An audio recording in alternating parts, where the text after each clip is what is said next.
All right, time to talk about this four-banger in the Tacoma. Um, it is a four-banger, no question about it. It's a turbocharged four-cylinder engine, but it's not your father's turbo. That's what I want to say.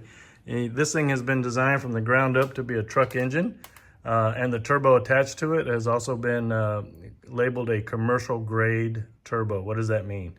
Well, we're about to find out. So this is it, the L4 engine, inline four.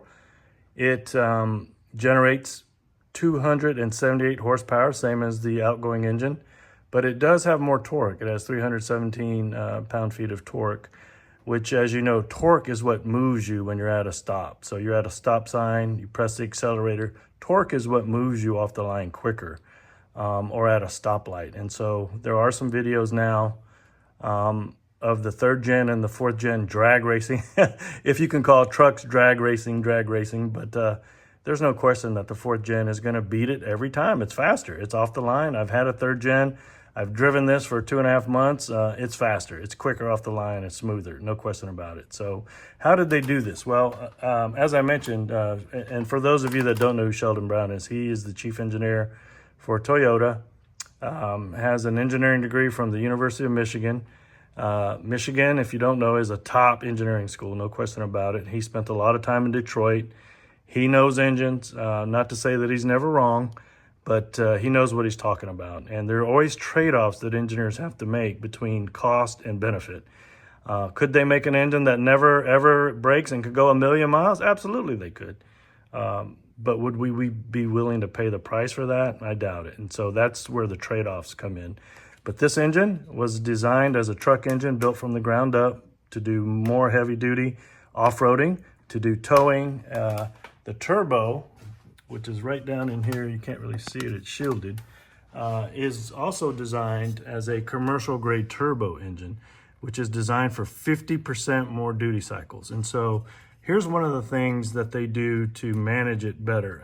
This is the inlet to help cool the turbo. As you know, turbos spin at tremendously fast speeds, 30 to 50,000 RPM. And this almost 3-inch inlet is indicative of an V8 engine, he says, to help cool it. And then on the other side, of course, you have a almost 3-inch outflow pipe going right into the radiator right here. And so that's one of the best things they do to try to manage that heat and dissipate the heat from the turbo to help cool it, which, as we all know, heat is really the enemy of the engine. And so the better they can cool it, the longer it's going to last, the more reliable it's going to be. As a side note, that's the catalytic converter right there. You can see it's safely tucked up into the engine compartment. If you have a third gen, you know that those are exposed. Both your catalytic converters and the third gen are easy pickings. Hopefully you've never had a problem with it. I did have a friend get his stolen a couple years ago. And man, it took months to get those back when there were a lot of supply chain issues. So no problem with the fourth gen tucked up into the engine compartment safely. And so that's really what they do. So the turbo is not just a turbo attached to a car engine. They built this engine from the ground up. They managed the heat with it with bigger inlets and outlets.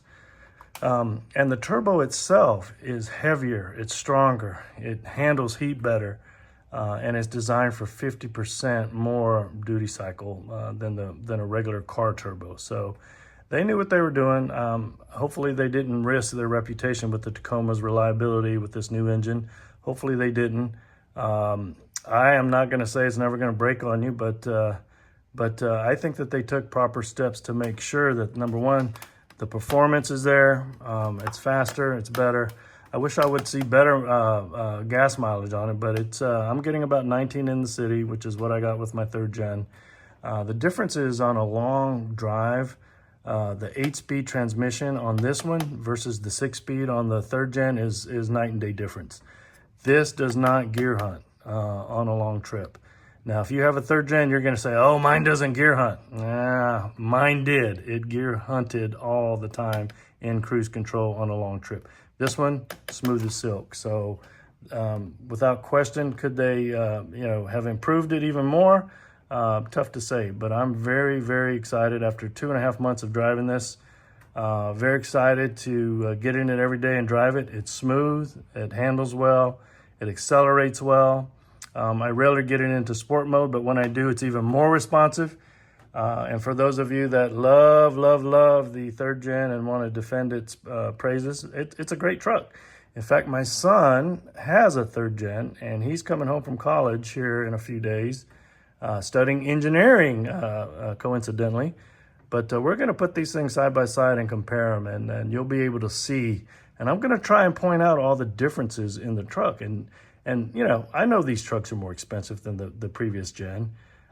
Some can justify it, some can't. I can justify it because I know almost everything about this truck is better than the third gen. And you just have to put them side by side to see all the differences. Some of the differences you may not care about, and that's true. And in that case, go with the third gen. But for those of you that want a lot of, you know, something that addressed a lot of the shortcomings of the third gen, I think the fourth gen really does do a great job of that. So anyway, just wanted to talk a little bit about the engine, the turbo, and what I've learned about how they really took steps to make sure that this was going to be as reliable as the third gen Tacoma out there. So anyway, have a great afternoon, everyone. Thanks for watching, and we'll talk soon. Take care.